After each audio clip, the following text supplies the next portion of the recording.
Welcome back to the PokerStars.net European Poker Tour. It is day 4 of the EPT London main event. We're down to 23 players. We're down to the final 3 tables. Our feature table at the moment, 8-handed. One of the outer tables, 8-handed. The other outer table, 7-handed. Actually, James, it's definitely day 3. Definitely. I can confirm it is 100% day 4. Because are you sure? Because someone on the blog team that told me it was definitely day 3.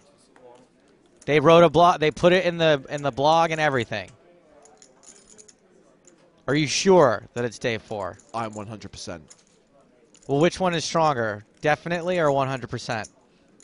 Are you going to rely on my word or the word of someone else? I got to go with you, James. Thank you very much. These are the stacks of the players at our feature table. Theo Jorgensen, the current chip leader with nearly 2.3 million. Steve O'Dwyer had a very good level, up to 1.6 million now. We still have 2 EPT champions left in the field. Mike McDonald on our feature table and Nicholas Schweitzer at one of the outer tables. 2 ladies left in the field as well. And during the break, we got word that we've been pronouncing someone's name wrong. It turns out the name is Steve O'Dwyer. Sorry, Steve. You think you know some things. Chris Moorman raising here from under the gun +1 to 35,000. And by the looks of things, facing a 3-bet from Christopher Frank on the button.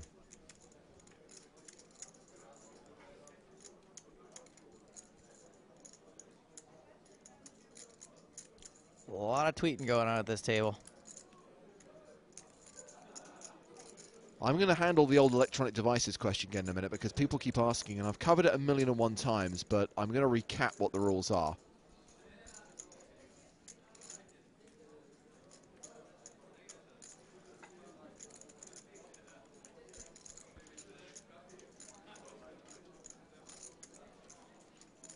James, has Frank been very active? I was down on the floor for a lot of that last level. I don't remember being too active. He's played a fair few hands. Wow, an all-in and a call. So Frank, the player at risk. Moorman's got 6s, and Frank has kings. Whoops. Christopher Frank set for a double up here through Chris Moorman. And that'll leave Moorman with half the average stack. Moorman's got the I just got it in so bad smirk on his face. Going to be hard to come back from this one, Chris. Always a good feeling when you have kings and gets a smaller pair and flop that set right away. So Frank gets the double up through Moorman.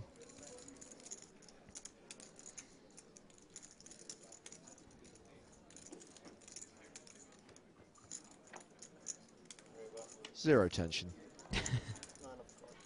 Full house for the German. And he doubles up to 824,000. Moorman down to 435k. So yes, the question about electronic devices and why players at the feature table cannot wear headsets. It's for security reasons. Now, first of all, players are allowed to text, email, tweet, whatever, when they don't have cards in front of them. That rule applies to any table in the tournament, not just the feature table. The headset issue applies to the feature table for the following reason. Because they could be listening to the live stream or listening to one of their friends also watching the live stream, and we might pick up on something. Let's be more realistic. We might have someone like Lex Veldhaus or like Haxton in the booth who observes something about the players that they haven't necessarily observed themselves. They're now suddenly getting extra information which influences the game. We cannot allow that to happen. There is no delay on that stream, and because of that, we don't allow them to wear headsets. Face.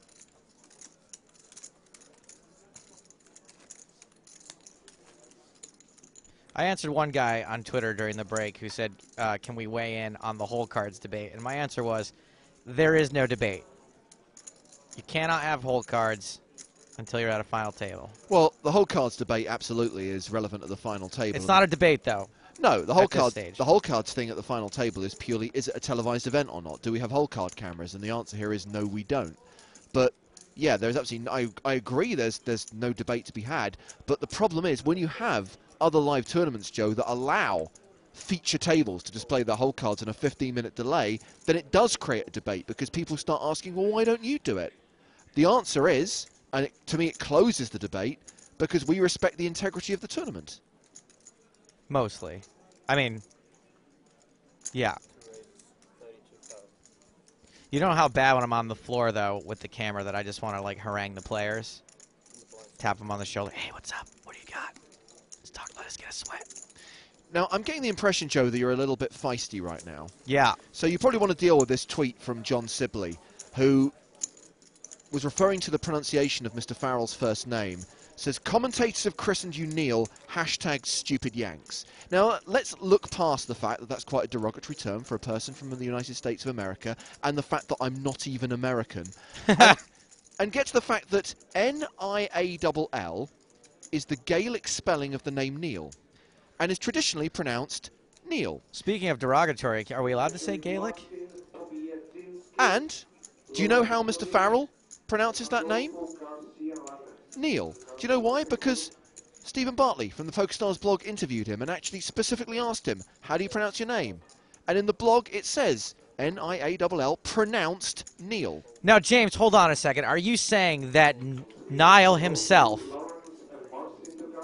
is probably more authorized to tell us how to pronounce Niall's name than John Sibley is on Twitter? Are you saying that Niall is better educated on his own name than random yank throwing around saying person John Sibley? Yes, that's exactly what I'm saying. Poppycock.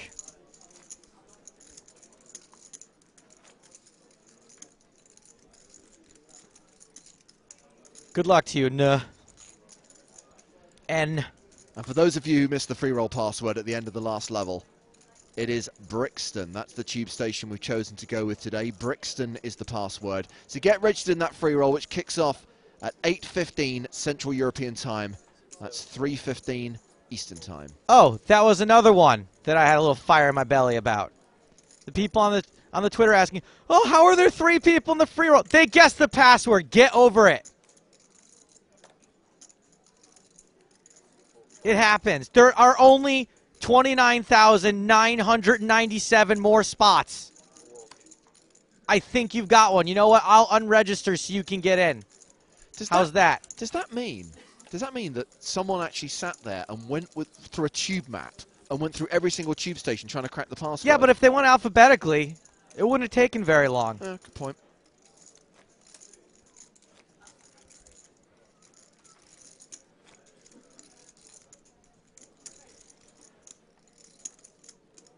Another reporter from Denmark told me that we've been saying Theo Jorgensen wrong.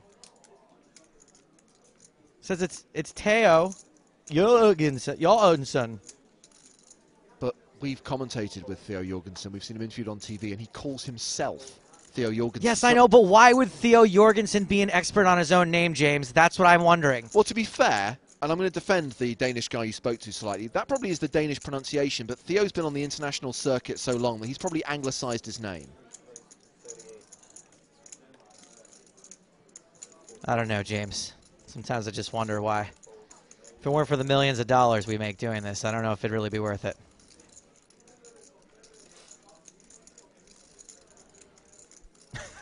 Now you got that off your chest. I'm trying to think if there's anything else I'm upset about. Are you happy to You know, the train was late today. Oh, wow. Speaking of things I'm upset about. Yeah, that's what you get for using the Hammersmith and City line. So like you say, like I have an option. Like I'm like, which line do I want to use today? Walk to Liverpool Street, take the Central line to Marble Arch. That's your other option. So I can walk for 40 minutes or wait for a train for 30? It is not 40 minutes from where you live to Liverpool Street Station. It must be 20 at most. And that's if you're really strolling. Well, I enjoy a good stroll. Just ask my friend Niall and Teo. So Dwyer has raised from the hijack.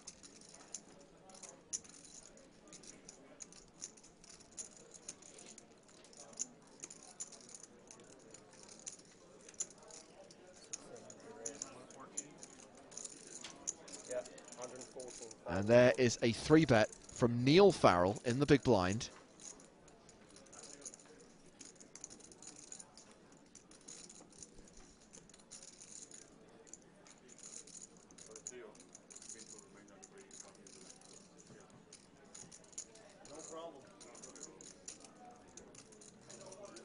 What's it going to be, Steve?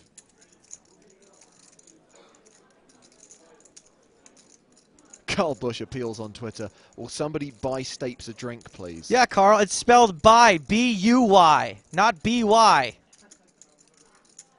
Is the beer, am I authoring something? Did I write the book Someone? Someone buy Stapes. Let's go. Let's go.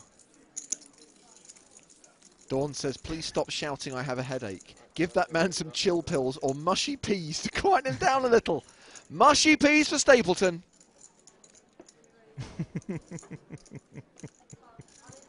I'm glad that one made you giggle. Nat says, if the London tube stations are listed in alphabetical order, Brixton comes 32nd for your information. I can firmly believe there are people who have nothing better to do but work their way through the names of 32 tube stations in order to enter a free roll an hour before we give out the password. You mean there's someone with nothing better to do but to see how far down the list Brixton is? That too.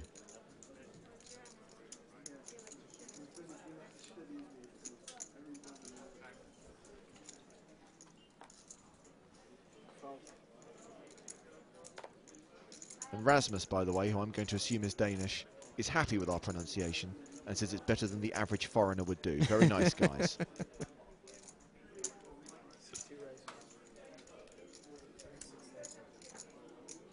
So tilted from the Twitter right now. I'd rather watch Mike McDonald raise like that all day.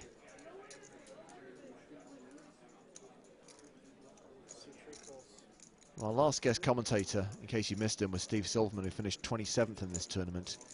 Very shortly, we'll be joined by David Williams from Team PokerStars Pro. And David made it to day 3 of the EPT London main event.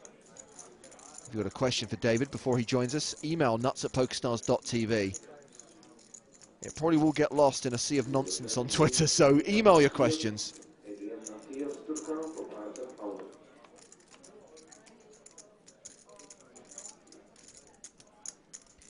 McDonald raised before the flop, gets called in the very next position by Steve O'Dwyer. We're going to need to see some O'Dwyer stats soon because this guy is playing almost every hand. If he's not raising, he's calling. And if he's not calling, he's 3-betting. Well, this is as wet of a flop as you could possibly ask for. Mike does not continue. He checks to O'Dwyer. And I think with O'Dwyer just calling in the very next position, there's a really good shot that Steve's got some piece of this.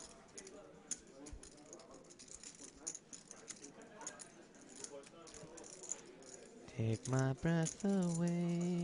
Boom, boom, boom. Well, I thought we were having a moment there. Oh, there's a game within the game. Steve O'Dwyer says he's not going to let Mike McDonald win the staring contest. A VPIP of 37% for Steve O'Dwyer. Strong. Nick observes on Twitter, Joe, you're much sexier when you're angry. Thank you, Nick. Call me. Andrew says, will Fatima be joining you guys again today? I bet she'd help with this angry Stapes problem. Alas, no Fatima today, but I'm sure David Williams can calm you down. He's got some soothing vocal tones. David Williams is great. I love being in the booth with Dave. He's charming, he's charismatic, and he knows his stuff. Reminds me of a young me. Just a reminder, blinds are currently 8,000, 16,000 with a 2,000 ante. Milko asks, Stapes, are you some kind of wizard? How can you be annoying and funny at the same time? I'm not a wizard, I'm a shaman.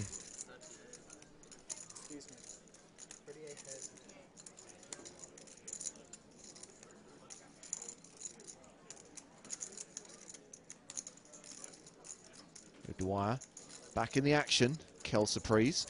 Raising under the gun +1 to 38,000. Theo Jorgensen.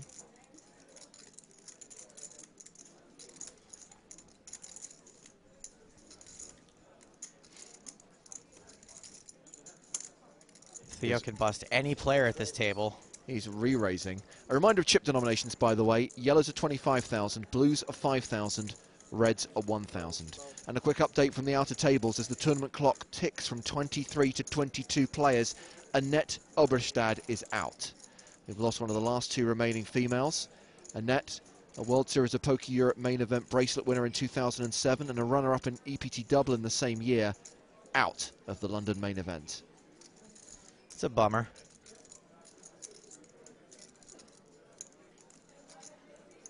Although she probably made it a lot further than she expected, considering she came in today with 17 big blinds. Should note, though, that Hui Chen Kuo, here at our feature table, also came in with 17 big blinds today.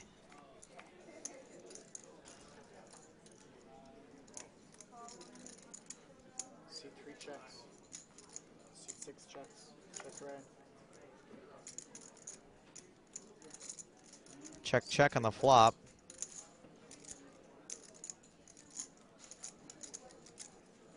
Jorgensen did not continue. Check, check on the turn also. Expect somebody would try to take a stab once that ace peels.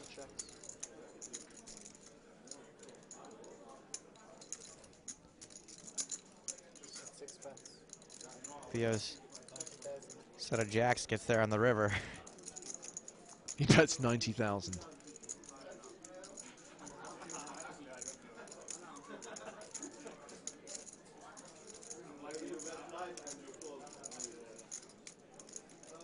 You'd think that when Steve checks the turn, he's got some kind of showdown value.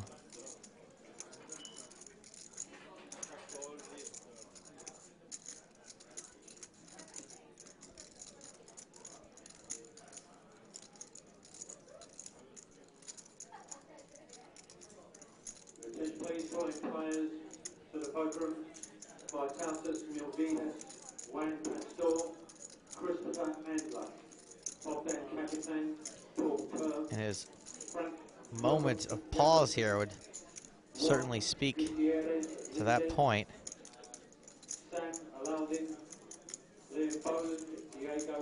Maybe thinking of heroing with the 5 or 6, some pair smaller than an ace.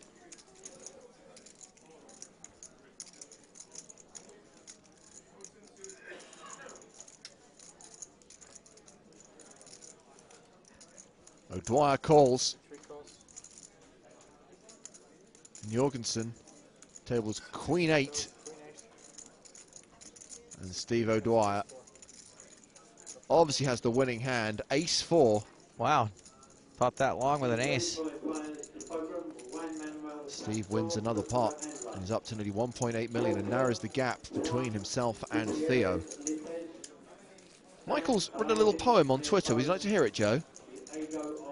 Yes, please. Doesn't scan particularly well, but I think the sentiment's important. We have angry Stapes. He should eat some crepes. Then he will jive and be happy on EPT Live. I think he ripped that off of Maya Angelou personally, but I don't know. It's that good.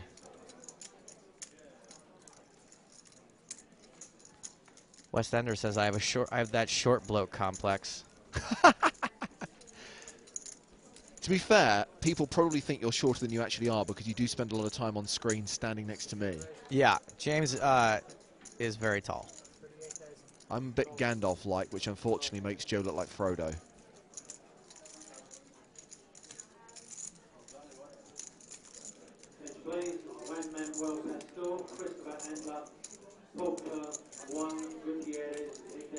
O'Dwyer back in the action and under the gun raised to 38,000. A reminder that we're now down to 22 players in the EPT London main event with the elimination of Annette Oberstad in 23rd place.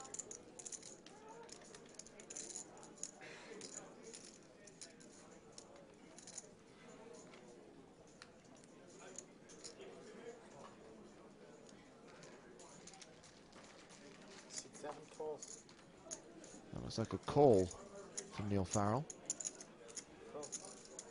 Two players. Heads up to the flop.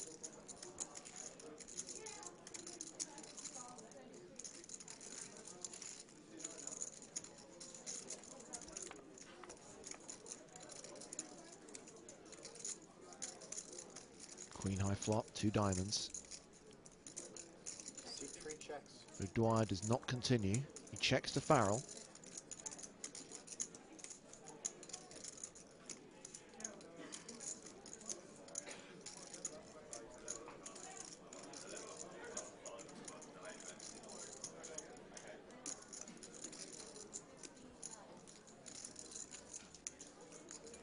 Always a little suspicious when they give up the betting lead.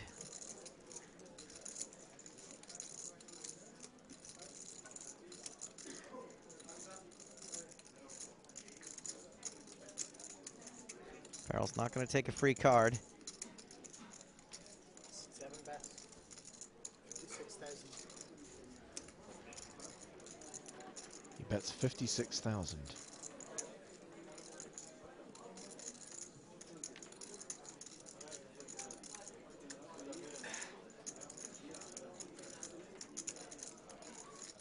Steve, the hairy beast O'Dwyer, isn't going anywhere.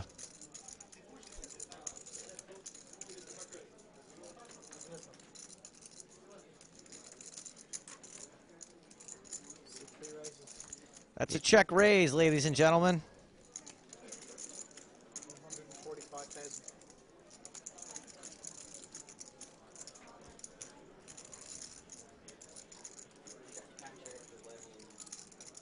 Consider check raise for value. Check raise with massive equity.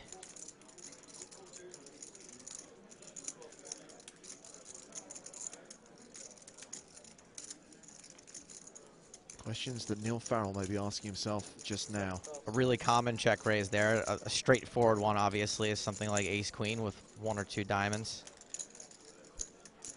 Well, Farrell folds to the check raise. Steve O'Dwyer wins another pot and is up to nearly 2 million in chips, 1.956 million. So here we are, looking at 8 of the final 22 players, all now guaranteed £17,500. Next money jump is when we get down to 16. And of course, the big sums are reserved for the players who make the final table. Get into the top 8, you're guaranteed £57,000. Win this thing, you get 700 grand plus the title and the trophy. Well, time to introduce our next guest commentator from Team PokerStars Pro, who just tweeted that he's just toured the PokerStars office and thought it was amazing. It's David Williams. Great to have you here, David. Thank you for having me. Did you go down to the part where they have the vending machines that don't cost any money and you can get all the soda you want? I was offered. Someone said, "You want anything to drink?" as I walked by, but I didn't notice it was free. Yeah, now, you don't now that's why it was offered, I guess, because Yeah, it was free. You don't have to put any money in it or anything. It's awesome. They have Now I get it. I was like, oh, somebody's going to buy me a drink. Sweet. flavored water, juice, soda. I did accidentally get a flavored water. I thought it was regular water. Took a sip. I was like, whoa, what the hell's that? It's got a little kick to it. Don't you agree with me, David, though? The office would be way cooler if that bridge you walked across actually retracted. Or if there was, like, water below it. Piranha tank. Yes. No, that place was amazing. It was not what I expected. Limp, raise, fold. So obviously, David, you went deep in this tournament. Commiserations on busting out yesterday. So I imagine a few of these guys you're familiar with from the tables. I am, not just from this tournament, though, too. course. Actually, this table particularly has a lot of players I've played with, namely Theo, Steve O'Dwyer, Chris Moorman, Mike McDonald, Kitty Quo. So I know most of this table. Tell us more about, did you call her Kitty Quo? That's what she goes by. Please tell us more about her. We know nothing about her. You know, it's funny. Poker play, she's pretty tight. I played with her at a Commerce at the Mega Satellite to the main event. She busted fairly close to the seat, but didn't quite get it. And she just, you know, she held her own against the big boys, and she's doing it again here. So I'm surprised to see her still in. I saw she was in yesterday, and then I got here now, and she's still in, and I'm impressed. Well, you said she plays pretty tight. That's an 8% VPIP, so story checks out. I don't know how playing that tight you can make it this far, but I guess, you know, you pick up some hands every now and then, and maybe some people don't believe. This tournament, the players are pretty aggressive, so you know, a lot of those aggressive players don't notice when someone is that tight. So maybe they just don't pay attention and don't think someone could always have the goods, but she seems to always have it. Obviously, it's great to have David with us, and within reason, David's happy to answer your questions. So email nuts@pokerstars.tv, tweet using the hashtag EPTLive. I have a hard time believing this tweet's real, but Dylan writes in to say, I had no idea that Dave Williams played poker. I just recognized the name from Magic the Gathering. What came first, Dave? Magic the Gathering or poker? He calls it MTG, by the way. Maybe he's not talking about Magic the Gathering. Maybe he knows. Is there it another from, MTG? from a meeting? He was That's at what a I thought meeting it was with at me. first. I had a meeting with David and didn't know. No, I played Magic first, obviously, because you can't play poker unless you're old enough, and you can play Magic as a child, which I did. And as soon as I was legally of age to play poker, I started playing. Was it something that you knew you wanted to do before you were of age, or? I'll be honest, I was playing when I wasn't of age with Obviously. other guys my age, not in like a casino or anything. We've got an all in here, guys. Christopher Frank raised his button. Mike McDonald, sorry, he raised from the cutoff. Mike McDonald 3-bet from the button, and then Frank responded by moving all in. Mike McDonald gives it up. Oh, Christopher Frank, the gentleman that busted me. Was it in pleasant fashion or unpleasant Oh, fashion? it was unpleasant. It's always unpleasant to bust, but it was unpleasant too. Particularly unpleasant? The way the hands, what he had and how it came out. It was There was a just good all throat salty. clear in the middle of that sentence. Please tell. It was, yeah, it was good. I mean, it was actually. I mean, I've been in his spot before. He had about 800,000, and the blinds were 25-5. He opened under the gun, that's the suspect part. Is he opened under the gun with his hand to 10K. I was under the gun +1 and had been fairly tight because I was short. Moved all in for about 80 more, which is only 16 more big blinds. But he made the call with ace-9 of hearts. A little suspect because I'm never really going to have a hand that he's in good shape against in that spot, really. I had ace-queen. He made a flush, and I was out the door. But I understand when you're rolling, you got 800K, you're steamrolling, you're feeling good. Mm-hmm. You look down at that ace-9 suited, you're just like, I can beat this guy. Who cares what he has? But it's suited. Yeah, I have a feeling, actually, it was funny. If his ace-9 were offsuit, he probably wouldn't have called. But he probably wouldn't have opened the pot under the gun either. David, did you call him a clown in What- your bust-out tweet? I may or may not have said that in my tweet, but I was not feeling happy about busting this tournament because she's all in. Yeah. Good. Here go. Oh, and look who it's against. Let's see how this works out, Mr. Frank. Let's see if he calls her what he calls her with. She's got 315,000 blinds. She's got about 20 big. She's got a little more than I had in that spot, but I don't think he's going to call her with an ace-9 suited. Yeah, she's one of the shorter stacks of the table, but it's important to point out she's not the shortest. Mike McDonald is now the low man after losing that pot against Frank. See, I have a problem. No matter how tight I've been playing, my image, my history is always there, too. So people don't realize, like, oh, he's been playing tight for the past 3 hours. It's just, he's David Williams. He never has a hand. I call. Ooh, Chris Moorman's in the tank here, actually. Does that really still apply to you? I think there are probably way more people I would think of that have hands less frequently than you. Yeah, I mean, people are starting to I think notice. people just want to call what they want to call. They figure out what reason after the fact. They can just justify it however you want to justify it once it's done. You might win the pot and you don't even have to justify it. Chris Moorman's actually pretty short, too. And he's the player who's thinking here. This is a weird dynamic because I'm sure Frank's been pretty active, and Chris Moorman knows that Kitty knows that, so she's going to move in with a probably wider range than she normally would have. So when Chris Moorman gets a hand like 2 10s or 9s or something like that, which is what he has, 2 9s. Yeah, and she has King Jack off. So Moorman ahead, but flipping. Suffice to say, Frank folded. So here we go. She's been all in a few times today, Dave. 2 or 3 times she's doubled up. What kind of hands has she been all in with? King Jack type hands or pairs? No, it's been mostly, I think one time it was a big pocket pair. Yeah. And then it was like a king-queen or ace-king versus king-queen, something like that. But she always had the best of it. Well, she picks up additional outs on that flop. I mean, I like her shove against Christopher Frank's open if he's opening a lot. King Jack or Queen, no, it's an 8, the 9's hold, and we lose Kitty Quo. We lose the last remaining female player from the tournament. She's out in 22nd place. Boo. We're down to 21, 3 tables of 7. Very, very impressive run for her, very good. But like I was saying, Chris Moorman was in a tough spot there. You could tell by him thinking that it was going to be a hand like 9s or 10s, because with a better hand, he would have just had to get in there. And with a worse hand, he would have just gotten rid of it. Like a hand like 7s, even some small pairs, he would have just thrown it away. And he has to get in there with a better hand, so it has to be that range specifically. And Mike McDonald with less than 20 big blinds now. Moorman has doubled up to nearly 50 big blinds. And that was a really tough spot for Chris, so kudos to him for making the call and having his hand hold up. A few people asking on Twitter, David, about your thoughts on the playing style of Rumen Nanev. And Stefan says, David, tell us your thoughts about the hand you played with Nanev. I believe he hero called you with 3-4 offsuit. He had 4-5 of clubs, I believe. And he had a pair of 4s. And I had, I think, what did I have? 6-8 of clubs or something like that. He had raised late position. I defended the blind with 6-8 of clubs. And he, I guess because he flopped a pair, I think is how the action went, he stopped betting. He just checked, so I decided to try to take this pot from him. And he didn't seem like he had much interest in it. And I made a big bet on the turn and a bigger bet on the river, and he called me. It was kind of silly. I don't remember the exact board. I mean, I applaud him for making a good call, but it's kind of weird there because there's not many hands I'm actually betting that his bottom pair couldn't beat. Like most of my, it's like either if I have a lot of hands like ace high, I'm going to check. And if I have hands that have value, I'm going to bet. So it was really weird because he doesn't actually beat much except exactly like the kind of hand I had. So it was just very, very weird. But it was a good call, and I felt owned. I was like, wow, there's egg on my face when he made that call and turned his hand over. I was very embarrassed. Well, this hand started with an undergun raise from Mikhail Korotkik, which has been called by Steve O'Dwyer in the cutoff and by Chris Moorman. We watched Nunev play an awesome hand yesterday where he donk led the flop with 10 high, bet the turn, and backed his way into a straight. Is he still in? No. Oh, that's too bad. I liked him. He was a nice guy. He was bust, but Moorman took him out if memory serves me correctly.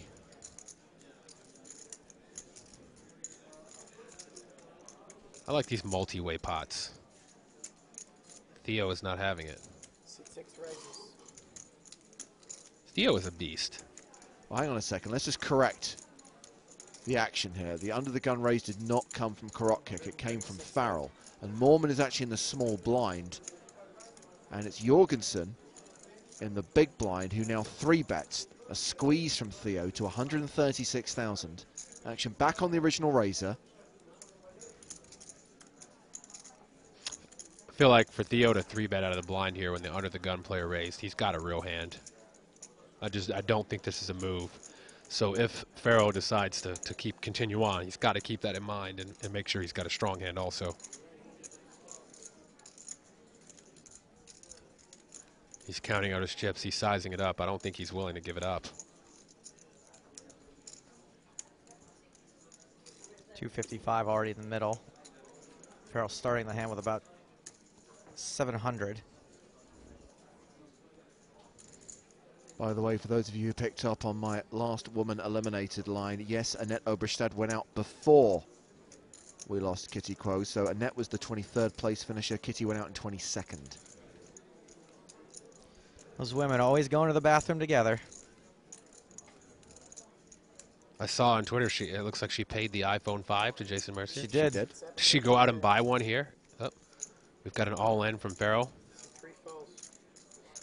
5 falls. Oh. Although Dwyer and Moorman have folded, what's Theo going to do? Move those chips forward like they were going. It looked like he was quickly. snap calling, but then he paused. There we go. There's the red triangle. You're not officially all in until that red triangle's in front. I actually have one of those I carry in my bag, my poker bag, one of those little red triangles. Well done, David. You just made every single viewer jealous. Yeah, they really want them. And when I'm at a cash game or something and I go all in, I reach in my bag. I don't say anything. I just throw that on the table. I really do. And people look at me like, does this guy carry around an all-in button? I'm like, I do. Do you also carry around a multi-sided die? You mean like a D20? Yeah. Oh, yeah. He sure does. What do you call that? Your hit points? No, there's actually an app we use now if we need to roll a die for anything. Like, oh, really? We use it for like paying for the cab, low roll pays, and stuff like that.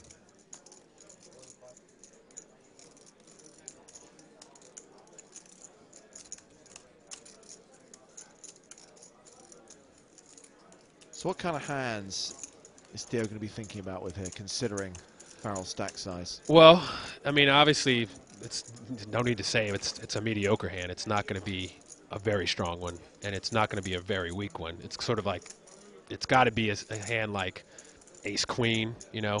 Ace-Queen, you want a 3-bet there because you want to just pick it up, but then when you get 4-bet shoved, you're just like, oh, God, like, he could easily just have Ace-King or a pair, or I'm in trouble. So Ace-Queen, I think, is his most likely holding. He could have done it with something like... What happened? He moved his chips. I mean, they went as close to over. I know the betting line isn't enforced.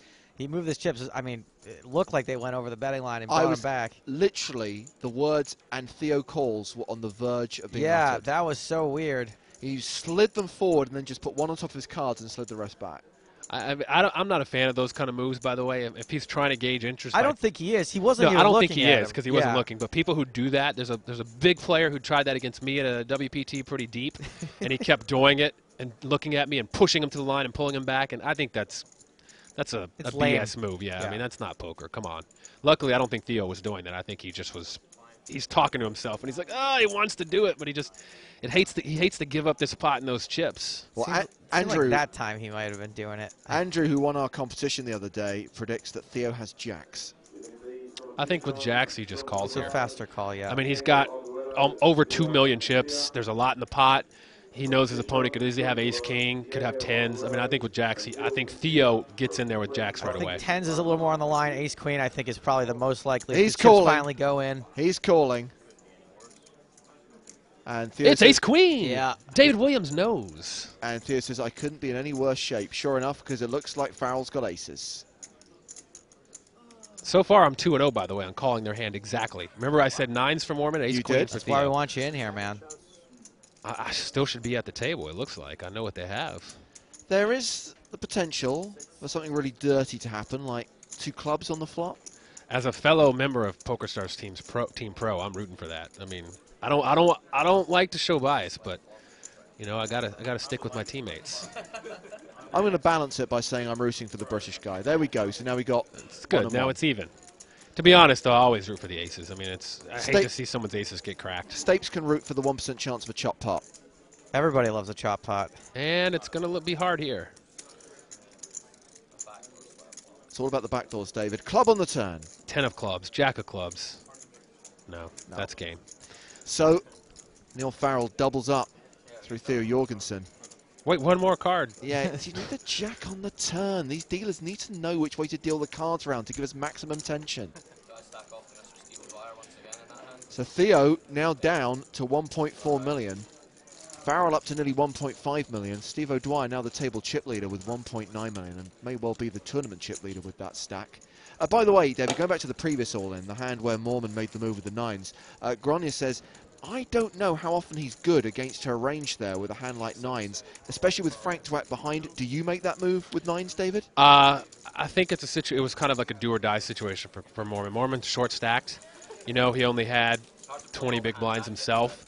He knows he's got to make a move, and I think that's a time he figured it's time to take a chance because we know Frank is opening a lot of pots. You know, it's in his nature, and we know that she knows that, so she's going to be making moves with hands like King Jack. And I think she would even do it with a hand like a pair of fives or a pair of sixes, sevens, eights. So I think with that in mind, if you're Chris, and you got to get – he's not trying to just get, 16th place. He wants to win this tournament. He needs to accumulate chips. That's a good opportunity to double your stack up and make a move at winning this tournament. And Chris is the kind of player, he's not happy with a 9th place or a 7th place. Chris wants to win, and he's taking a chance. And I would have done the same because that's how I play. Now, I'm sorry, can we talk about Theo's call here for a second? Do we agree with that? Do we... I don't like it. I know it's easy to say hindsight, but I mean, I just felt I understand. I think that if Farrell raises under the gun and Theo comes out, he knows that Theo knows that he has a hand, so Theo has a hand. So for him to know that and Farrell to still move in, then you got to be like, all right, like ace-queen, what's his best case? That he's up against a pair of tens or jacks? And, like, your worst case is what you just saw, so... Do you agree with the 3-bet in that spot? I mean, is he... No, I like 3-betting that spot because, it's good to just pick it up now. You're going to be out of position. You don't even have a pair yet. You may just whiff, and then what do? Just check fold. So it's like, try to win it now, and you'll find out if you're up against a better hand. And when you find out, release. That's one of the reasons you're 3-betting, for information. Right, and it wasn't just a regular 4-bet either. It was for his tournament life. Yeah, the guy's willing to put it all. He wasn't messing around and, 4-bet you to 255s. He was actually saying, listen, I'm ready to die with this hand. And Farrell still stacking chips after that hand. I was just going to say that obviously we're very much focused on our feature table, but we're keeping abreast of major pots and, of course, every single elimination from the outer tables. So John asking on Twitter, is Ruben Visser out of the tournament? We can say with some certainty, no, he isn't. He is still in the tournament with 21 players remaining. There are 2 other tables of 7 out on the field, and Ruben Visser is at one of them right now. And if you want to follow significant action from those outer tables, check out the live updates available via the PokerStars blog. But as I said, every time a player is out, we will let you know. By the way, Andrew, who predicted that Theo had jacks there, he says, well, that's why David is a pro, and I'm grinding $3.50 sit and goes. That's all right, Andrew. All it does is more experience. You know, you just watch a lot more, play a lot more, and you too will be able to figure out Theo has ace-queen. Question for you on the emails very quickly, David. Did you get more satisfaction from winning a bracelet or swimming the channel? I don't think I swam the channel, but well, guess what, Dave? It's right outside. I will say though, when I won the bracelet, it was actually sort of a letdown from what I expected, and I figured out why later. But I expected winning a bracelet, you would feel all this emotion. You have a stud bracelet, right? Yeah, that's the problem. I won a bracelet in a limit event that was small buy-in, and it didn't give me that feeling of elation I expected to get when I finally won one. Like when I won it, the guy was short stacked. We were playing limit poker. He had like 6 bets, and I got to grind him down and see that it was coming. It wasn't the excitement of no limit where you're holding your breath for that last river card and boom, it's over. So I knew I was going to win once I had him crushed. And then when it happened, I'm like, this is it. It was sort of like the wah, wah, like. So I finally got the feeling I was looking for when I won the WPT, which was a big buy-in no limit tournament. Sure. That was like overcome with emotion, fall on the floor crying, like I did it. You know, that one card came. So. No limit poker is the true Cadillac of poker. You can't get that feeling winning a limit tournament. It's only fair that I explained the joke in that email, by the way. There is an English comedian called David Walliams. Yes. Who swam Now, the I channel. actually got it once I started thinking about it. I heard that somewhere because somebody else made that joke to me at one point or something. Hey, I didn't know you did this, and sent me like a link on Instant Messenger or whatever. You're like, my name's Williams, not Williams. So Mormon opened with a raise to 35K. And Neil Farrell 3-bet to 100,000. Action is back on Mormon. Ross writes in to say forward motion, then pull back as a warning under Stars live rules. I actually think that Theo is kind of, because he dropped the chip on his stack and it was kind of like doing stuff with it, I don't think that really counts.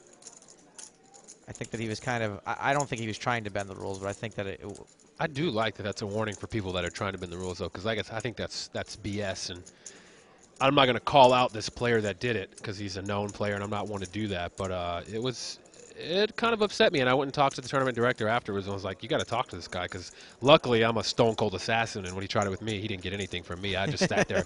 I actually had the nuts, and I was like, "Please put those chips in, buddy. You aren't scaring me." But oh, look at this. Mormon makes the call. I wasn't happy that he did it, and I did talk to the tournament director, and he said he will make sure to address it, and haven't seen it happen since from this player, so maybe he was talked to. So Mormon calls in position. It's a king 8-8 flop with 2 clubs. Maybe he ran into too many stone cold assassins. There's only one David Williams, baby. Maybe he'll try it on David Williams. Yes.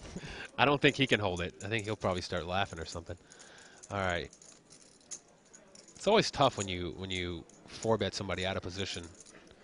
I mean, it's not tough when you have a monster, but it's tough, like, with most hands, like, how to proceed because you're out of position, which is why a lot of the times you don't see it happen too often. Like, even with a strong hand, it's good to just call because now you disguise your hand. You don't take the lead, so you get to check raise if you want. You get to see how you want to play it. So for him to 4-bet out of position, you've got to expect he's got a pretty strong hand. By the way, we've just had a tweet from an Ian Farrell saying, heart in mouth watching my brother Neil's all in. My lips went blue. Hashtag can breathe now. You say that, Ian, but your brother's in action again now. And he will continue on that flop.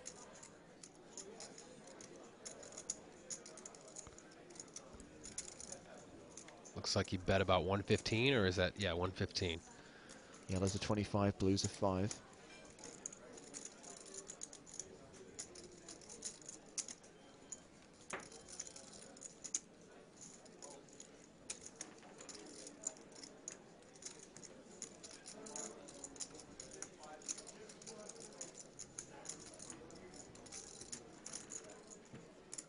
He bet exactly half pot.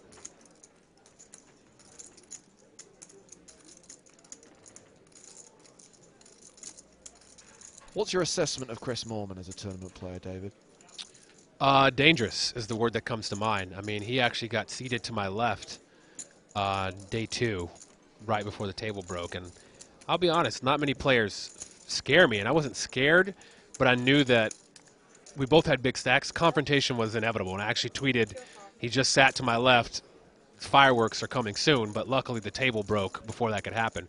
But he's very creative, very aggressive, could have anything at any moment. He's the kind of player that I'd prefer not to play against just because it makes my life difficult, because I know that one of us is going to bust the other. It's just going to happen. You know, I like to be the only player like that at the table so that I can run everybody over. So when I have another guy that's not afraid of me and I'm not afraid of him, then it's just natural that we're going to play pots together, and it's going to lead to one of us getting the other chips usually. So, you know, he's a tough guy. He's a tough guy to play against. Like right now, I mean, Farrell, Chris could have anything. I mean, Chris raised late position, got 4-bet. He's in position. He's like myself. If I'm in position here and I raised with like 8, 9 of diamonds, I'm going to peel one off sometimes when I get 4-bet there in position, because I'm in position and I like to play pots in position. So he very well could have just flopped an 8. He could have an overpair. He could have a middle pair between the... I mean, he could literally have anything, which makes it so hard to play against him. So with Mormon calling that continuation bet on the flop, Farrell now thinking what to do on the turn. Like, these are the kind of players, like, right now, like, no matter what you have, if you're Farrell, you have to be a little nervous, unless you have, like, King's Full or something like that. But if you have, like, if you have a pair of aces here, you still got to be a little, like, cautious. You know, you still want to bet your hand, but... And that's if you have aces, and you're not going to have aces most of the time. Yeah, so I you're mean, really nervous most of the time. What do you do if you got 2 queens here? You know, now Chris just called your flop bet. It's like, geez, how do you proceed? And he makes it so tough to play against with his unpredictability. By the way, I always love it when EPT final tablists tweet EPT Live. Patricia Badiga gets in touch to say, thoughts on how much Neil Farrell looks like Mickey Peterson? How about not at all? Yeah, I don't think so, but... Well, you got to remove the hair. I could say a little bit. What, they both wear glasses. It's a bit like the beard thing, Joe. 2 guys with beards don't necessarily look like each other, and 2 guys with glasses don't. The thing about playing against a player like Chris right here, if you're Farrell, like, you're going to have to just go with your read and how you feel about your hand. Like right now, if Chris were to raise him, if you're Farrell, you just got to be like, well, am I confident in my hand? Do I think he has me beat? Am I ready to go with this? And you just got to make a move. You can't be afraid, because you will get ran over. But I think Farrell, he doesn't. I mean, I haven't played with him much, but he doesn't seem the kind of guy who's weak or who's scared. And I think Chris probably knows that. So I think Chris is going to proceed a little more cautiously himself and play more straight up and not make as many moves as he does in the early stages of tournaments against weaker players he can run over.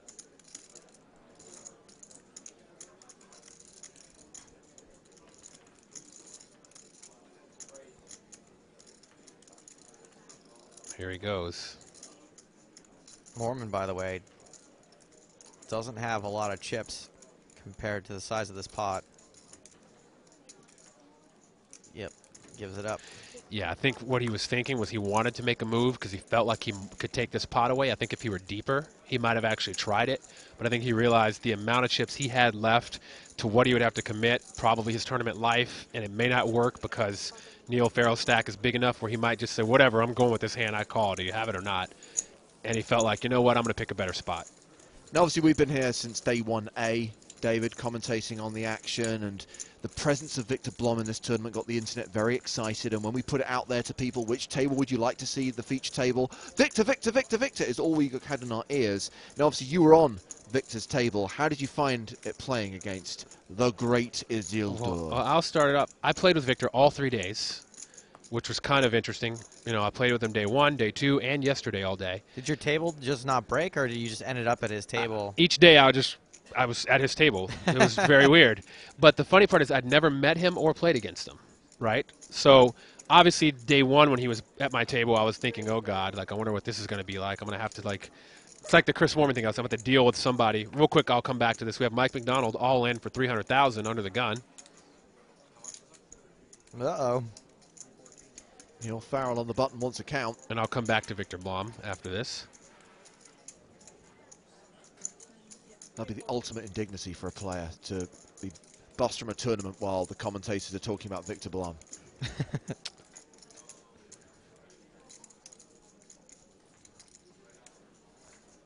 Neil doesn't look that crazy about his hand.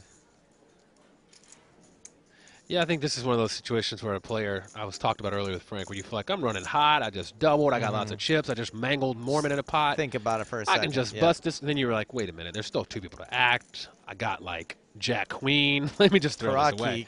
I think, moves in over the top. Nope, just a call. Same, same. So McDonald at risk. Looks like 2 sevens and 2 jacks, unfortunately, for him. Wow. Mike found himself in a similar position earlier with sevens up against an overpair. We haven't seen a brutal suck out yet. For one of these True. all-in situations.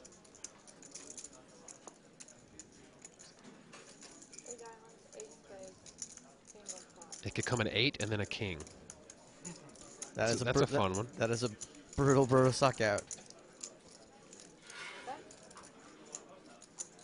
Well, That's not happening. if Mike McDonald is going to survive and keep those double dreams alive, it needs to be a 7 on the river. But it's another 3. So we lose Mike McDonald in 21st place.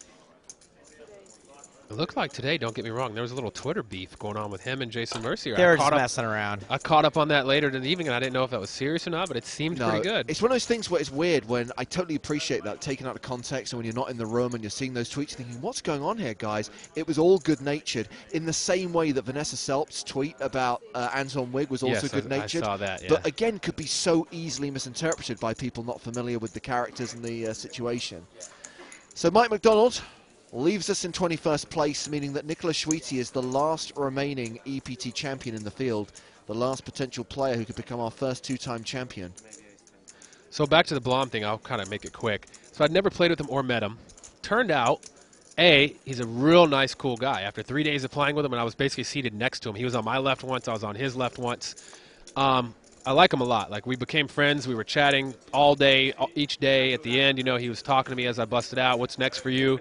So I think we're going to be friends, and I like that. He was real cool. As far as a poker player, he was very good. You know, like, I thought he would be super aggressive, like this crazy maniac, which a style that really can work in cash games, but in tournaments, that can only get you so far because eventually people are just going to have a hand and make a call, and then you're going to lose chips, which, as we saw at the end of the day when I played with him, he sort of went from 4-something to 2-something, just doubling people up like crazy because he seemed like he was a little tilted. But he showed a lot of patience on day 3. I was very impressed with his style. He mixed it up. He was aggressive at points when he needed to be. When his chip stack went down and people had more chips and he was out of position, he toned down the aggression to the right notch. So I was very impressed, and I expect to see some more big things in tournaments out of him if he continues to play them, as long as he can stay patient and focused for that many days. He did sound like he was sort of over it at one point because he'd been in for 3 days, talking about the full tilt games and the games online and how he wanted to get back to them. So that might be his flaw in tournaments. His tournaments require a long time commitment, you know, 5-6 days to win them. And when you can go online and win $1 million, he was telling me how last night he won $1 million, it's hard to really care about a tournament. So I don't know if that'll work against him. You know, it might hurt him, his chances of being a successful tournament player. David, when you were at the feature table, I can't remember a single hand that you played. I played 2 aces and aces. And then I played a third where I got frisky and tried to raise the cutoff with 9-deuce offsuit. Promptly got 3-bet from one of the blinds and had to fold it. And then I waited for aces again. Okay, well, did you show him down? Both were turned over. The first one I 3-bet Victor. He raised early position. I 3-bet, and he called, and it came King Jack Deuce all clubs, and I had the ace of clubs and the ace of spades. He just check folded. That now. He Okay. check folded. Yep. I showed the aces and laughed. I remember you showed the ace. I only showed him A for the cameras and B because me and Victor were making a joke about people saying I was tight, and I was like, look, the first hand I get is aces, and then the last hand of the night, or the second to last hand of the night, I opened with aces in the big blind. Actually, not Basil here. Who was the guy? Risk, I think was the guy's last name. Nick Risk put me all in for 60,000 with 2 9s, and my aces held. Yeah, you notice that Basil Musa has just joined the table. Obviously, we have to keep the tables balanced with 20 players remaining. By the way, Follow on Twitter says, how come the guy in C8 is Russian? He looks like a character out of a Guy Ritchie movie. Hashtag Brits look like that. To be fair, there are a lot of Russians in Guy Ritchie movies as well.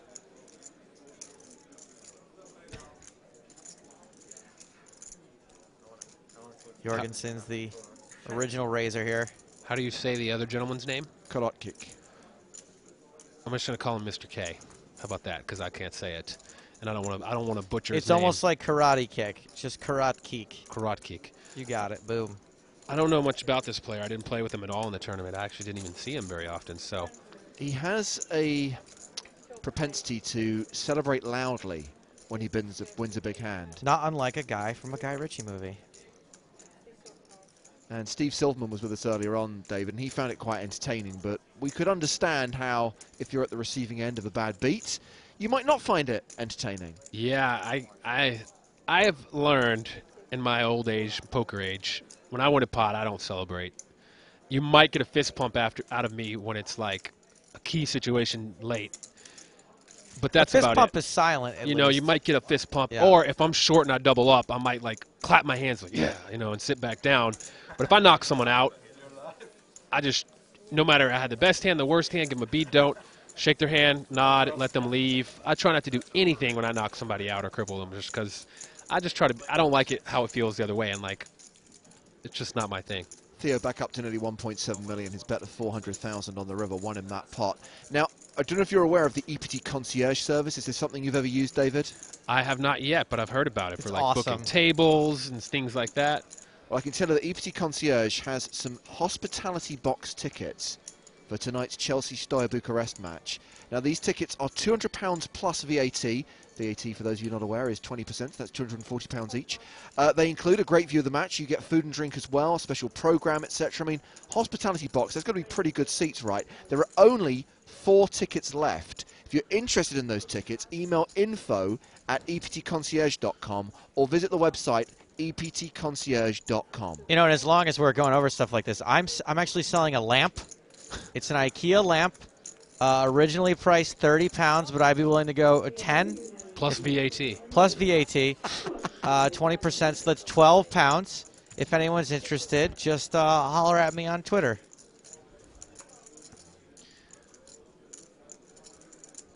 Where is Basil from? Basil. He is one of our Lebanese contingent. I like him. I played with him yesterday with Victor. He was at the table also. And I was impressed. He played well. EPT Country of the Year 2012. Lebanon. Country of the Year.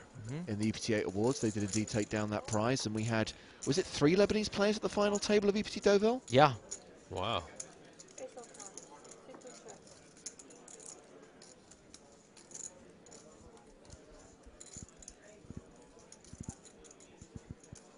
And there's 2 left in this tournament, right? Musa and Schweedy. I believe you're right, because we lost Albert De Gea a little bit earlier on today. By the way, the tournament clock has just ticked down to 19, which means we've lost another player from the outer tables. Information on the way. So they're stopping at 16 today? They are indeed, unless, and this is highly unlikely, if they play 5 full levels and they still have more than 16 players, they'll stop then. But this is midway through the third level of the day. Yeah. And they've got 3 more to go. Yeah, people are dropping like flies in this tournament.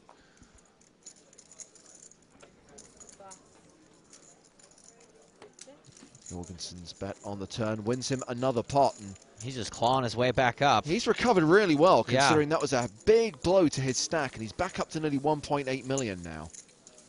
He's resilient. Theo is quite resilient. Yeah, obviously. Pratush Badiga is back on Twitter. He says, do you think Neil Farrell looks better without highlights in his hair? His girlfriend wants this discussed on the broadcast. Who? Neil Farrell. I don't know what he looked like with the highlights. Well, My guess is generally highlights on men. Eh. Yeah. Yeah, I mean, if we use our imagination. Not a big fan of highlights on men usually. Daniel Legrand. Frosted tips. Back when Daniel had hair. I'm glad he embraced his baldness, though. He just accepted it and said, you know what, I'm going to embrace it. And I applaud that. Speaking of hair, Steve O'Dwyer looks like a character out of like Game of Thrones with that beard and that hair. Now, David, you can help me with this. Steve, we decided, needs a nickname, like back in the day when every poker player had to have a nickname. So he's Steve the Hairy Beast O'Dwyer, because like he's hairy and he's a tournament beast. It works, right? He is quite the beast. Look at those locks flowing.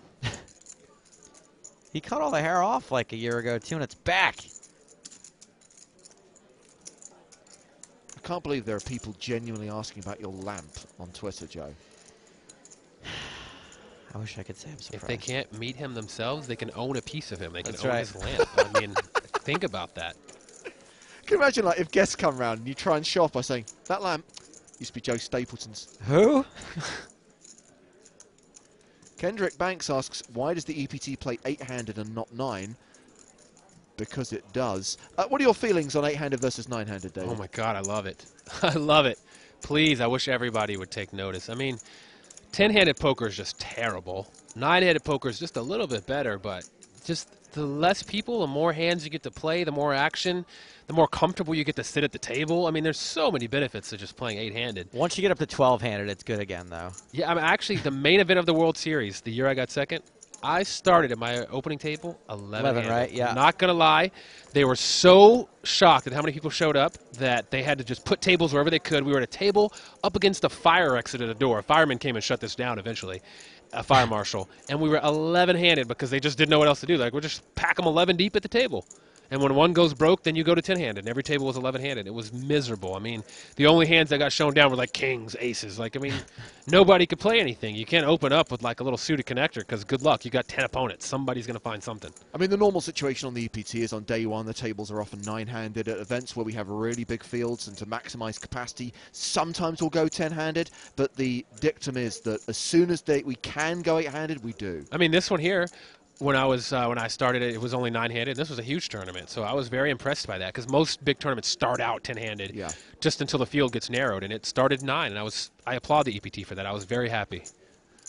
And 8-handed is just, I mean, 6-handed's the best, but you can't have too much 6-handed poker because nobody stays in them. People just go broke every 5 minutes. 8-handed's like the perfect middle ground. Mormon raising to 36,000 from the small blind. Theo defending his big blind. An ace-9-6 flop with 2 hearts.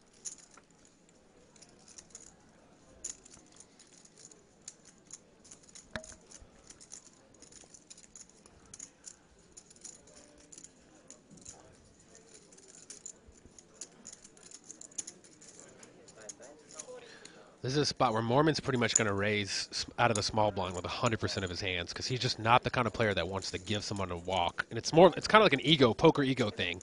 He's like, I'm not giving this guy a walk. I don't give walks. Because it's going to make him think he's the man. Like, if I give Theo a walk, Theo's going to be flexing on me, basically. He's like, yeah, you got it. You were afraid of me. So he's kind of has to raise to keep that ego thing going. And then now Theo knows that, and Theo's like, oh, well, you were raising with any hand. You don't have to have anything. So there's a whole new dynamic in play in this hand. Like, does anybody have anything, really? When you raise, you have to continue. Exactly. And Theo can justify a call with a really wide with range. Anything. Like, well, you have to bet. So, like, it just turns this whole hand into a big leveling war. Like, are you raising because you don't want to give a walk? Do you have a hand? Are you really betting the flop? Or are you just c-betting? And then Chris is like, are you just calling because you think I'm just messing around? So right. These are some of the hardest. You know, you're great at calling the hands, but blind on blind is really difficult. Oh, I mean, I'm not going to claim I can call either of their hands right now. They could literally each have any two. Theo could have floated with 5-9 or 5-10. I mean, it doesn't matter. Like, they literally either could have any 2 cards because right now you're not playing the person. You're not playing the cards. You're playing your opponent right now. They're both trying to figure each other out, figure out what they could be betting. Theo's called rather nonchalantly, just like no big deal. So he's kind of showing that he's like, I got something, I'm calling you, not even considering folding, not considering raising. I'm just calling you. I'm going to let you just bluff it off if you're bluffing. And if you have a hand you're betting for value, maybe mine's better. That doesn't narrow his range a ton because he could be confidently calling with a 9 or with king high. Right. Just like, my king high is probably good. So literally, this is one of those spots where we have no information on what they could have. Check, check. I wish we could see both hands. Mormon shows a jack on the turn. The nuts. He sheepishly didn't want to show his hand. I mean, I understand it but I think if Theo had an ace, you would have heard from it. So I don't know. At the end, I'm kind of disappointed in his not wanting to show, even though he's the last aggressor and he's supposed to turn over first. But I would feel kind of slow rolled if I'm Theo there because, like, he's supposed to, when Theo checks back, your jack has got to be good. Theo's not checking an ace back. He's not checking a flush back. Your jack is good. So when he checks back, turn your jack over confidently. And if he does show you a better hand, oh well. By the way, still waiting for information on who went out in 20th, but the tournament clock ticks down to 18 players with the elimination of Yuri Guli in 19th place. This is the Russian guy who finished 15th, I want to say, in EPT Deauville. Certainly had a deep run in that tournament and has gone out in 19th place. And as soon as we know who went out in 20th, we'll let you know. Something I wanted to ask you, David, is that obviously we're thrilled to see Theo back on the tour. Rasmus says, David, what did you think when you first heard about that burglary and the ordeal that Theo went through? Well, the first thing I was like, well, is he going to be okay? How's he doing? Just because I've known Theo for a few years, and many years actually, and I like Theo a lot. So when I heard he was going to be all right, I was mostly relieved at that. And possessions that are gone or whatever, you can get those back. I mean, Theo does well enough. I was just happy for his safety, and it's an unfortunate thing to happen to anyone, especially someone who does what I do, because it could easily happen to any of us. So I'm just happy he's okay, and I'm glad to see he's back here playing poker, and he's still like the same old Theo, crushing people at the table. Last remaining member of Team PokerStars Pro in the field. By the way, it looks like Neil Farrell's been moved off our table to balance the two outer tables. A reminder that there were two quick eliminations. A player went out in 20th, still waiting for confirmation on who that is. And we know we've lost Yuri Gully, the Russian, in 19th. And a quick reminder of today's free roll password. It is Brixton. 15,000 players registered so far, so we're about half full, and I have entered. BRIXTON. When does it start? Starts in 2 hours and 16 minutes. I'm gonna have to get PokerStars Mobile up on my phone. Yeah, so get in there. It's the thing to do. I'm gonna get in there while I have to host another thing tonight, but I'm gonna be playing Brixton. Brixton, yep. I'm getting in. They keep you working then when you're... Oh yeah. It's a quick death, by the way, in the free roll. Yeah, I believe it. I've played some free rolls in my time back when I was starting out on PokerStars. I know it can go fast. My mom has actually won many of those free rolls. Really? She's not Surely. specifically the EPT ones, but like I think they used to have like the Hubble free roll back in the day, and some of these random. My mom has won like 5,000 man free roll tournament. She's like, hey, I just turned $0 into like 600. I'm like, what the hell? What'd you win? I've never even come close, but back in my early She's like, days I too. won this free roll tournament. I'm like, how do you win these tournaments with like 6,000 people? How do you do it? Skill game. It must be. Okay, so confirmation on how we got down to 18 now. We thought Mike McDonald went out in 21st, but actually at the same time Mike was all in, George Matanis was all in on one of the outer tables. So George was the official 21st place finisher. Mike therefore went out in 20th, and then Yuri Gully went out in 19th. So Matanis, McDonald, and Gully all out this level. We have a raise under the gun from Basel to 33,000, and Chris Moorman re-raises to 75,000 on the cutoff.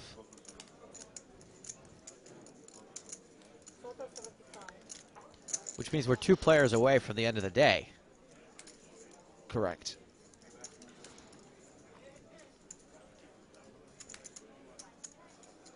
This is something I actually played an interesting hand with Basel. Was it Basel or Basil?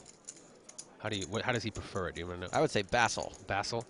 He doesn't really. He's like me. You 3-bet him, he calls. I'm gonna as long as it's not like a huge 3-bet for your stack, I'm gonna see a flop. So he called rather quickly, kind of giving off an attitude of I don't care, and just threw the chips in. He had that nonchalant attitude a lot on our same, feature like, table. I don't care, I call. And I actually 3-bet him. I mean, he 3-bet me. So I'd been playing fairly tight yesterday at the table, and I had a really, really sick tight image, and I just knew it. So I was trying to open it up a little bit. I had a little 3-4 offsuit, but it folded to me. People were having conversations. He was talking to somebody. I'm like, this is a good spot for me just to pick up some blinds. I raised to 6,500 at 15-3, thinking, hey, I'm just going to pick up some blinds. I've been folding a lot. I probably have a big hand, they think. He makes a move out of the big blind. He makes it 13-5. But when he did it, he looked like this, like he just didn't really care. Looked like he didn't have a big hand. I'm like, this guy is messing around. I just knew he was being sketchy. And I was like, you know what? I'm going to make a 4-bet here. I may have 3-4 offsuit, but I could have aces. That's all I've shown. So I 4-bet to 32,500. Figured he'd just go away. I'd keep it moving. And if he re-raised again, I'd just muck my hand. And I threw away 30,000, but I had a lot of heart, and I went for it, is what I would feel like. Well, he does what he just did there. He just threw in a quick call, like, no big deal. Not considering folding, not considering raising. I was like, that's weird. Now what do? I've got 3-4 offsuit. And I'm like, I'm going to have to C-bet this hand. Oh, my God. I'm going to end up losing 100K chips. Plus, I can't afford this. Came ace-4. He checked. So I just checked behind. I'm like, I got a 4. It came a 5. He checked again. I'm like, oh, God, maybe I can get a free deuce here. I checked again. It came at 8. He checked again. I'm like, wow. He must not have wanted to bet his 9s. Like, I'm going to lose this pot. I check back, and he goes, king high. And I got to turn over and win the pot with the 3-4 offsuit. Victor Blom noticed. He's like, oh, you can play more hands than aces, huh? You had to go nuts with the 3-4 off. I'm like, hey, man, and you feel like you hit runner. Oh, God, I was such a sigh of relief. I won a nice pot. I got to create a crazy image, even though I was going to go back into my shell being tight. And I got to see that Basil will call a 4-bet with king high, so don't mess with him. And I learned my lesson. Like, this guy ain't going to fold. So here they both check the ace-6-6 flop, and now he has check called 150,000 on the 10 of diamonds turn from Chris Moorman. And he may be getting a little of the same treatment. Moorman may be getting the same treatment you got yesterday. Yes. Moorman probably didn't get the memo. He will call you. Look at him. He even got that look like, whatever you're betting, buddy. Yep, I got the chips ready. Just put it in, buddy. I'll call. I like players like him, though. He doesn't Hollywood. He doesn't tank and stare you down. He acts on his hand, and I love that.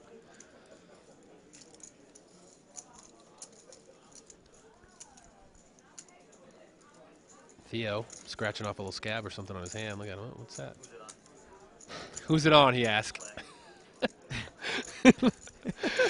I know what he's doing. I do that too. Basically, he's trying to say whoever it's on, make a He's looking at his watch now. He's like, whoever it is, make a decision. Like, I always do that. I'm like, when I want someone to hurry up, I say, dealer, who's it on? So that they know I'm paying attention. Make a move, buddy. Totally out of line. You know, it hasn't been that long. It's like the poor man's version of calling the clock. Yeah. Who's it on, dealer?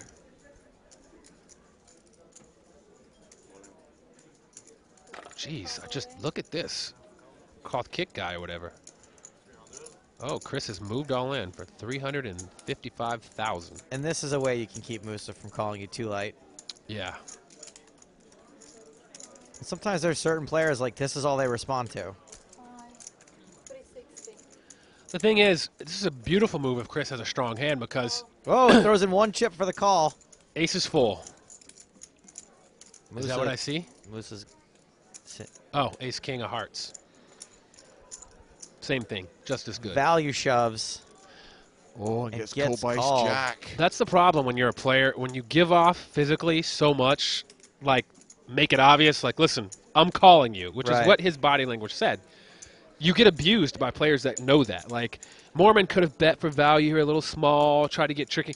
He looked at his opponent like, oh, he's going to call me. Well, then let's see what I can bet. How about all of it? I'll just get the full double. By the way, Frank has just tweeted to say, David is the best commentator so far. Clear and precise comments. Congrats to Joe on having such a good guest. That's right, everyone. It's all Stapleton's hard work. Actually, Joe texted me and said, please come do this. And I said, anything for you, buddy. As long as I get first dibs on that lamp. Neil, by the way, Neil Farrell has tweeted to say, I wish it was pronounced Brad or Clint. I could dig being a Clint. Well played, Neil. This is Neil from the table that just moved? Oh, yeah, because we were I was arguing with a fellow, I'll just say, over Twitter about how you say his name. I like when the players interact. I was interacting on the stream. Even though you're supposed to be off your phone, I was tweeting to people who were tweeting to me about the stream going on, and I gave that extra level of interactivity. So next time I'm at the EPT live table, let them know, tweet me, and I will tweet you while I'm in hands. Like, it'll be happening. You can watch me and interact directly during a hand. So why interact with the broadcast when you can interact with the players themselves, superstars of the game like David Williams? I was having a blast. It was actually super fun. Like, I was sitting here folding, and they were calling me a nit on Twitter, and I'm like, I'm not really. And then I showed aces, and they're like, yeah, okay, buddy. And then you play aces. And I was like, really, no. And then an hour later, play aces again. They're like, okay, sure you aren't. And it was just fun, like, just going back and forth. So I really love that. So I applaud Neil for responding on Twitter while playing in the tournament. It adds a fun little dynamic to the game, the interactivity of it. And that's why I really love poker, because I don't think poker's a sport necessarily, but there's no sport where you can do that. Yeah, you can't just, like, tweet Kobe while he's in the game and, like, have him chat with you. Like, it's not going to happen. Even when he's out of the game, he's probably not going to chat with you. But poker players, we will. We're lonely. We also love feeding the trolls. Oh, that's fun.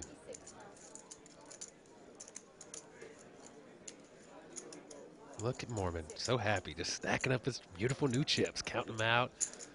Jorgensen, the original raiser on this pot, goes check on the flop. On the turn, Musa bets. Jorgensen calls. I think Musa's a little steamed up here from that last hand, too. Yeah.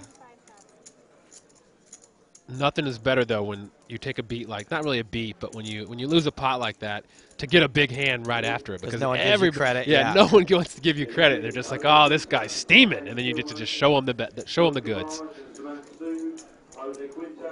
Fortunately, this is a spot where you wake up with 2 kings and you look like you're steaming the whole way, and Theo's just got ace deuce. Yeah, he's like, oh, you're steaming, I call. Yep. And then you really get to steam. Here we go. Showdown. Casual aces and eights, dead man's hand. Not a bad flop for ace-8 of diamonds. Not bad at all. Georg has asked this question a few times, so I want to address it. He says, can you buy those EPT chips somewhere? For obvious reasons, devalued ones, but they're just so nice. I mean, obviously, you can't have any chips that are even remotely close to the ones we use in the tournament available to the general public. There might be a black market where you can get some. I'm just kidding.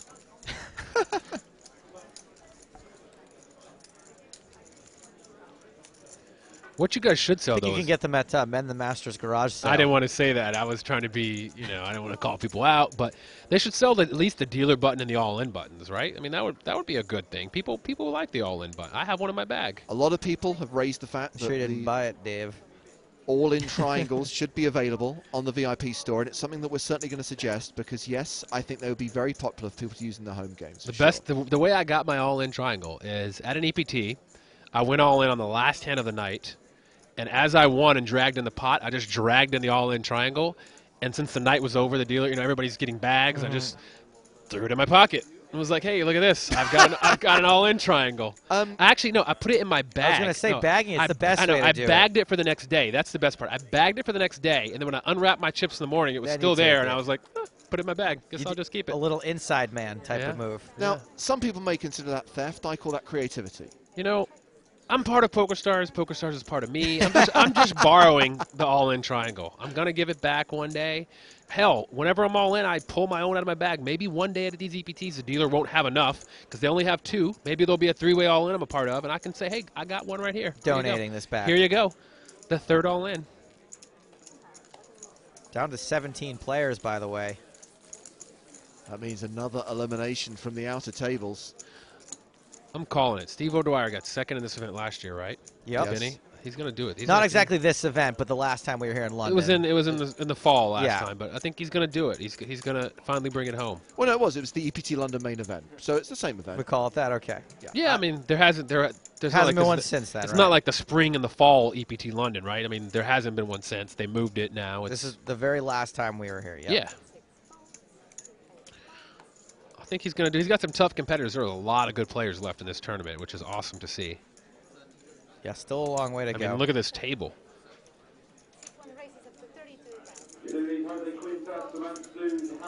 Pertouche writes in to say, Kate the dealer's lucky that Neil moved off the feature table. Otherwise, she'd only be the 2nd best looking person there.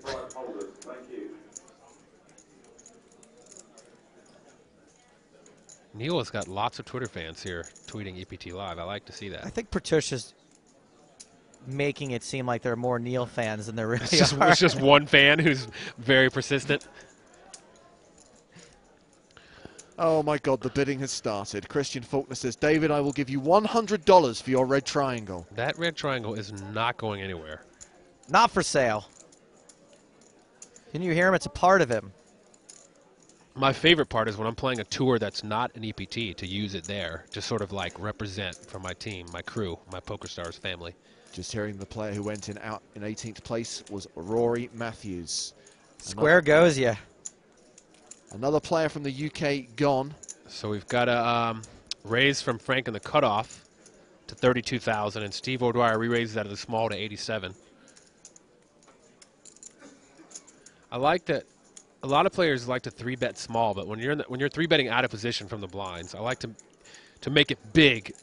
You know, when you want to give them, you don't want to make it easy for them to call and be in position on you, which is what he did by making it 87, and Frank lets it go. Because you see a lot of players in that spot who like to 3-bet. When you make it 32, they like to make it like 56 or something like that. But you don't want to make it easy for the guy in position to call you, because they're like, fine, I'm in position, I'll call you, and now you have to act first every hand. So I like that. Steve O'Dwyer is a great player. He knows that. He makes it big. Now, it's when you want to give them some rope to hang themselves, you can do that when you've got a monster. But even with my monsters, I like to do the same thing, because if they want to get frisky and play along, make them put more in the pot.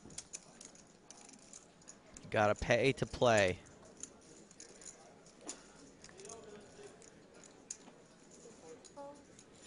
Last time we saw you David, you are still very much a US resident. Have you No, looked no. into relocating No, now? no. Are you- Last time you saw me was during the PCA, Yeah, and I relocated. I talked about it because I played the W Coupe. I that's relocated. right. Yeah, That's right. I've relocated in September. I actually was playing in the room this morning at like 9 a.m., playing a little 100, 208 game, picked up a few $1,000, and said, welcome back. And I will be playing tonight. I'm going to get some PokerStars Mobile on my phone maybe, try to get in that free roll if I can get it in time.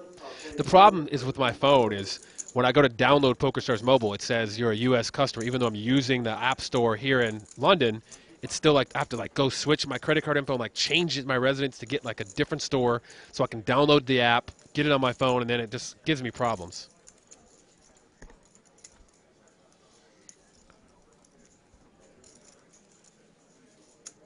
Jorgensen 3-betting O'Dwyer.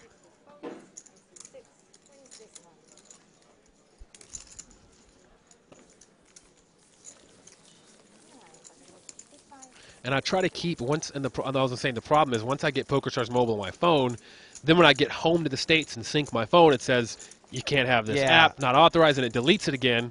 So then I have to do this, jump through all these hoops to put it back on when I'm out of the country again. So it's like, it's such a pain to keep having to put it back, get rid of it, put it back. So hopefully I can get it on in time and get it in I this just free roll. moved here, and then what I've had to do is basically all my apps on my phone are UK apps, and all my apps on my iPad are US apps. And if as long as you keep them separate devices, like if you have one, either phone or iPad, just for your UK stuff, you won't run into that See, I problem. like to just switch back and forth. I use my iPad for PokerStars Mobile sometimes. I use my phone. Are you gentlemen aware of the phrase "first world problems"? That's what we're talking about. That's exactly what's going on here.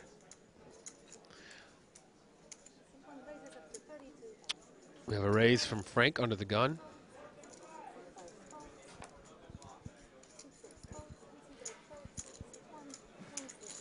So this table is 6-handed, there's 17 players. So that means there's a 5-handed table out there. 2 6s and a 5. 7 minutes left on the level. Question is, will we get to the end of the level? Blind's currently 8-16. If we do, still have 17 players in 7.5 minutes time. We'll come back with blinds at 10-20 with a 3K ante. Look how deep this tournament is. The average stack is almost 75 big blinds. This is phenomenal. I mean, you owe it to the players for creating that, in addition to the structure, for busting so fast to create these deep stacks. But that's awesome. I love the EPT. Andrew Baddocker tweets to say there are more Neil Farrell fans out there than just Pratush Padiga. Oh, I know. By the way, if you do want to know more about Neil Farrell, I mean, we mentioned it briefly that Stephen Bartley from the PokerStars blog team did an interview with Neil, and that interview is available to read at PokerStarsblog.com. It's a readie. I don't do readies. I want videos. Well, it's a good place to go for videos as well. And, of course, the superb photography of Mr. Neil Stoddart, all available at PokerStarsblog.com, plus live updates via the widget on the right-hand side of the page. But in all seriousness, if you want background information on players that maybe you've never seen before and interviews with these guys and find out a bit more about them, it's a great way. It's a great research tool in that respect. Back to how much I love the EPT is this little tidbit I'm going to drop right here. Dropping some new news. I obviously was going to the grand final in Monte Carlo in May. And I've just decided I think I'm going to also go to Berlin too. I wasn't going to Berlin, but I'm like, you know what? I had so much fun here. I'm doing it again. I'm going to Berlin and Monte Carlo. So you heard it here first. I will be at both. Well, we look forward to seeing you in Berlin, David. And once again, we're going to be streaming every single day, and we'll be desperate for guest commentators, so please drop by. No. Hopefully I'm busy Day every 1A or B. every day playing in the tournament. Whichever day one you don't play. How about that? Unfortunately, because I'm going to be extending the trip, I'm probably going to set it up again like this one where I land like pretty The close night to before. the night before. Actually, I landed the day of. When you guys saw me on day 1A, I just got here that morning. I landed at 11:30, or my flight was delayed.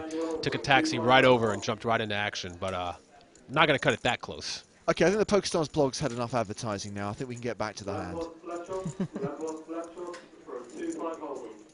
By the way, if, like Joe, you prefer your poker information in video form, during the next break we'll show an interview with Jake Cody conducted by the video blog team.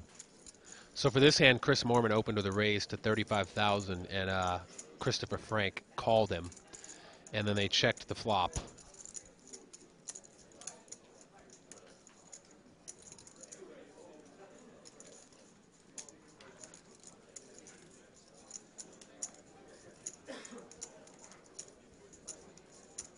Chris checked back on the flop. A lot of the times, actually, when I raise with like a crappy ace and my flop an ace, I like to check back because it disguises my hand a lot and it keeps the pot small at the same time. So I wouldn't be surprised here to see Chris have a hand like, you know, a crappy ace. He obviously doesn't by folding there. He just decided to give up on it. But, you know, it's good to like sort of disguise your hand and keep pot small. It's a move you see a lot of top players make there.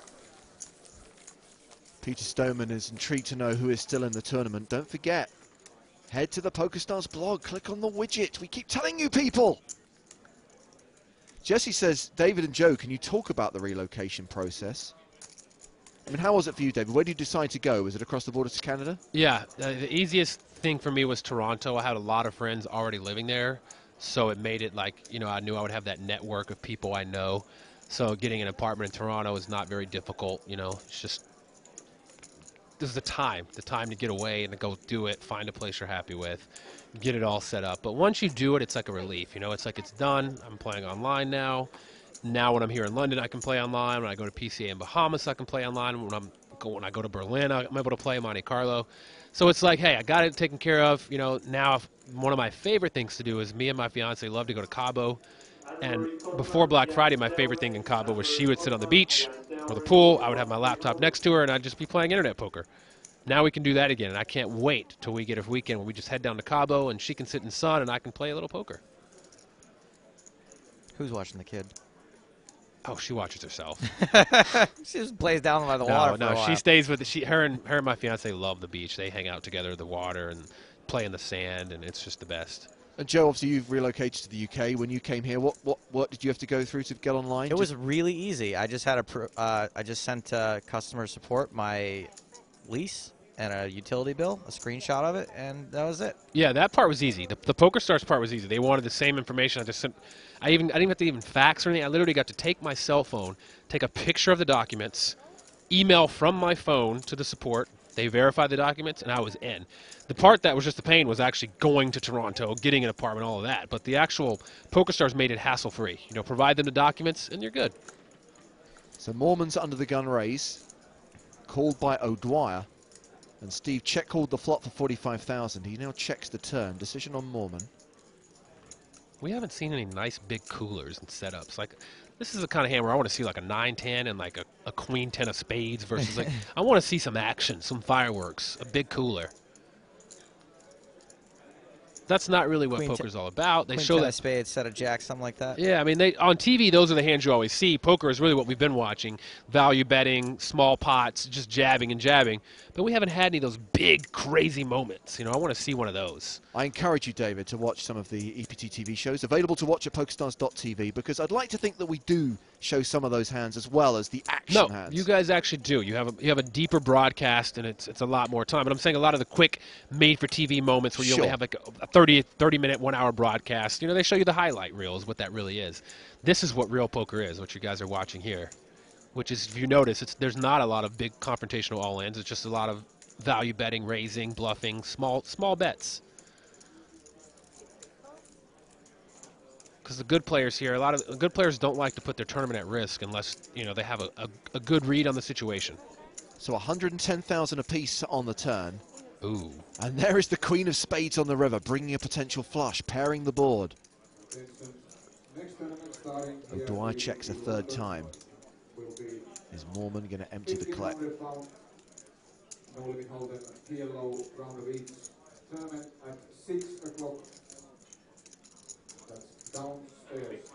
David, if you have a queen here, are you always value betting it? Not always. It's kind of scary, right? Against most players, I would, but like Steve, against a good players can easily check raise you here with a straight or a flush or a full house type of hands. I mean, I love check raising the river, so it's a difficult spot. Like, you don't want to lose that value. You hate to check your queen here and have them show you like a worse queen or a jack and think, man, I could have made so much more. And that's like a hidden value of being a great player too, is that players will sometimes check behind 3 queens in this spot, and they lose value based on the fact that you're a really good player. Yeah, so it's just one of those moments where it's like, what do you do? How do you feel? Well, Moorman does check behind and shows king high. And Steve O'Dwyer shows a flush. He just checked the flush. Steve O'Dwyer did check the flush. It's one of those spots where he was going to check raise, give the big check raise. Unfortunately, for him, Mormon had nothing anyway, so if Mormon had a bet it, the check raise would have just been the same as calling. He would have folded. But, yeah, I mean, getting check raised there, if you have, say he bet a hand like ace-queen and gets check raised, how do you like it? Not really. It's hard, and you don't want to throw that hand away because now you like, what if you got bluffed off of it? So it's like a spot where maybe you should just check it. So that's the end of the level, and we thank David Williams so much for dropping by and providing some guest analysis. Awesome stuff, David, and we look forward to seeing you in Berlin. Thank you, gentlemen. I had a blast, as always, and you never know, maybe I'll be back tomorrow. Hopefully. That'd be David cool. Williams from Team PokerStars Pro. So 17 players remain, one more to lose today. Blind's about to go up to 10,000, 20,000 with a 3,000 ante. That's in 15 minutes' time when our live coverage returns here on the PokerStars.net European Poker Tour.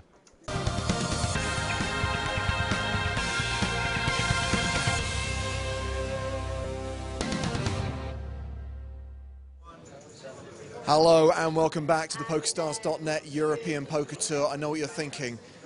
Hartigan and Stapes are on the floor and there's no players at any of the tables. What happened? I'll tell you exactly what happened. A hand concluded our feature table. We went on a break without realizing that there were 2 hands in progress on the 2 outer tables and 2 all-ins, Joe. 2 all-ins, 2 bust-outs, 2, unfortunately, for those 2 players. Raul Rufus was all-in and had a call.